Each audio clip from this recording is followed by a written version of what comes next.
कुछ नेता तो झूठ की मशीन की तरह है। जब भी मुंह खोलते हैं धार धार धार धार धार AK-47 की तरह बस झूठ ही निकलता शुरू हो जाता है। आप लोगों से ज्यादा रेलवे के प्रति मेरा प्यार है, क्योंकि मेरा तो जीवन ही उसके कारण बना है। जो लोग अफवाहें फैला रहे हैं कि रेलवे का प्राइवेटाइजेशन हो रहा है, वो सरासर गलत है। सरकार 151 प्राइवेट ट्रेनों के प्रोजेक्ट को शुरू करने जा रही है। निजी कंपनियों से प्रस्ताव मांगे गए हैं। केंद्र सरकार ने रेलवे में निजीकरण की तरफ पहला बड़ा कदम उठा लिया है। रेल मंत्रालय ने 109 रूट्स पर यात्री ट्रेन चलाने के लिए प्राइवेट पार्टीज को इनविटेशन दिया है। इसके लिए प्राइवेट पार्टीज को 30,000 करोड़ का निवेश करना होगा। पहली बार रेलवे में यात्री ट्रेन चलाने के लिए प्राइवेट पार्टी को आमंत्रित किया गया है। कुछ नेता तो झूठ की मशीन की तरह है। जब भी मुंह खोलते हैं धार धार धार धार धार AK-47 की तरह बस झूठ ही निकलता शुरू हो जाता है। आजादी के बाद से 2014 तक 67 साल में 65 एयरपोर्ट थे, 65, यानी कि एवरेज एक साल में एक हवाई अड्डा। बीते 4 वर्षों में एक साल में 9 एयरपोर्ट उड़ान के लिए तैयार। मोदी जी की सरकार में पिछले 4 साल में सिर्फ 4 नए एयरपोर्ट बने हैं। और ये बात हम हवाई ढंग से नहीं कह रहे हैं, खुद मोदी जी की सरकार की जो रिपोर्टें हैं उनके हवाले से कह रहे हैं। कुछ नेता तो झूठ की मशीन की तरह है। जब भी मुंह खोलते हैं धार धार धार धार धार AK-47 की तरह बस झूठ ही निकलता शुरू हो जाता है। कोरोना से होने वाली मृत्यु दर को देखें तो दुनिया के अनेक देशों की तुलना में भारत संभली हुई स्थिति में है। कोरोना संक्रमण से जुड़ी हुई देश में कोरोना मरीजों की संख्या 6,97,000 से ज्यादा हो गई है। एक दिन में कोरोना के 24,248 नए केस सामने आए हैं। संक्रमित मरीजों की संख्या के मामले में भारत रूस से आगे तीसरे नंबर पर आ गया है। एक्टिव मरीज 2,53,287 है, ठीक हुए 4,24,433। अब तक मौत 19,693 लोगों की हो चुकी है। एक दिन में ठीक हुए मरीजों की संख्या 15,350। कुछ नेता तो झूठ की मशीन की तरह है। जब भी मुंह खोलते हैं धार धार धार धार धार AK-47 की तरह बस झूठ ही निकलता शुरू हो जाता है। न वहां कोई हमारी सीमा में घुस आया है, न ही कोई घुसा हुआ है, न ही हमारी कोई पोस्ट किसी दूसरे के कब्जे में है। इस वक्त की बड़ी खबर का रुख करेंगे। LAC के पास गलवान घाटी में झड़प वाली जगह से चीनी सेना 1 किलोमीटर पीछे हट गई है। दोनों सेना बातचीत के बाद नई पोजीशन में आ गई है। बफर जोन बनाने पर सहमति हुई है। ये तय हुआ है कि इसका उल्लंघन दोनों पक्ष नहीं करेंगे। और बड़ी खबर इस वक्त आ रही है कि LAC पर झड़प वाली जगह से चीनी सेना पीछे हटी है, करीब 1 किलोमीटर। कुछ नेता तो झूठ की मशीन की तरह है।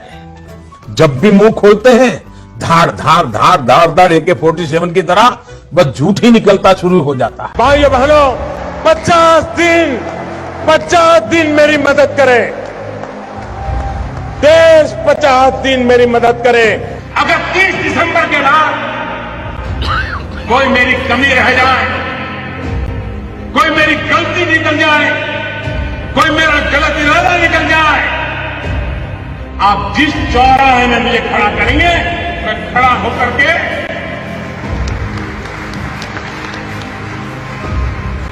देश जो सजा करेगा वो सजा भुगतने के लिए तैयार। देश में काले धन को मिटाने के लिए नोटबंदी का फैसला लिया गया था, लेकिन काला धन समाप्त होना तो दूर, उल्टे देश की अर्थव्यवस्था ही चौपट हो गई। 70 साल सबसे खराब दौर से गुजर रही है अर्थव्यवस्था। इस दौरान ये राजीव कुमार ने कहा है, नीति आयोग के उपाध्यक्ष ने, कि 70 साल में सबसे खराब दौर से अर्थव्यवस्था गुजर रही है। नोटबंदी और GST के बाद ये तमाम असर देखने को मिल रहे हैं। कुछ नेता तो झूठ की मशीन की तरह है।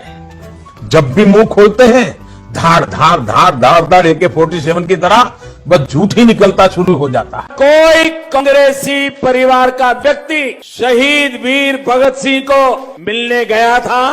प्रधानमंत्री मोदी जी, आप गलत सवाल कर गए।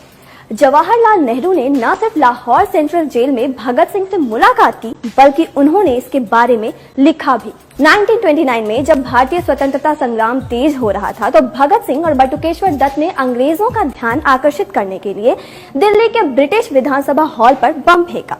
वो इसके लिए गिरफ्तार किए गए और जेल भेजे गए। भगत सिंह ने जेल की स्थिति को बेहतर बनाने का मुद्दा उठाया और जेल में भूख हड़ताल शुरू की।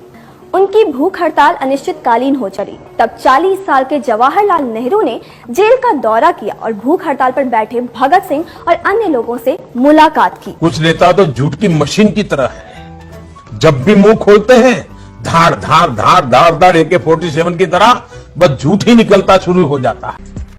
पाकिस्तान से युद्ध जीता जनरल थिमैया जी के नेतृत्व में, लेकिन उस पराक्रम के बाद कश्मीर को बचाने वाले जनरल थिमैया का उस समय के प्रधानमंत्री नेहरू और उस समय के रक्षा मंत्री कृष्णा मेनन ने बार बार अपमान किया था, और इसी के कारण जनरल थिमैया को अपने पद से सम्मान के खातिर इस्तीफा देना पड़ा था। 1948 में थिमैया इंडियन आर्मी के चीफ नहीं थे, एक ब्रिटिशर जनरल रॉय बुशर इस पोस्ट पर थे। थिमैया 1957 में आर्मी चीफ बने और इस पोस्ट पर 1961 तक रहे। जनरल थिमैया ने 1948 में ना तो रिजाइन किया और ना ही रेजिग्नेशन ऑफर किया, और ना ही नेहरू ने उनका कभी अपमान किया, बल्कि मोदी जी नेहरू ने तो 1948 में पाकिस्तानी रेडर्स को पीछे हटाने में थिमैया के रोल की तारीफ की थी। उनको लगता है कि झूठ से गाड़ी चल जाएगी। वो जमाना चला गया है, उनको पता नहीं है। आज लोगों को जानकारियां पाने का अनेक रास्ते मिल गए हैं। अब झूठ चलता नहीं है।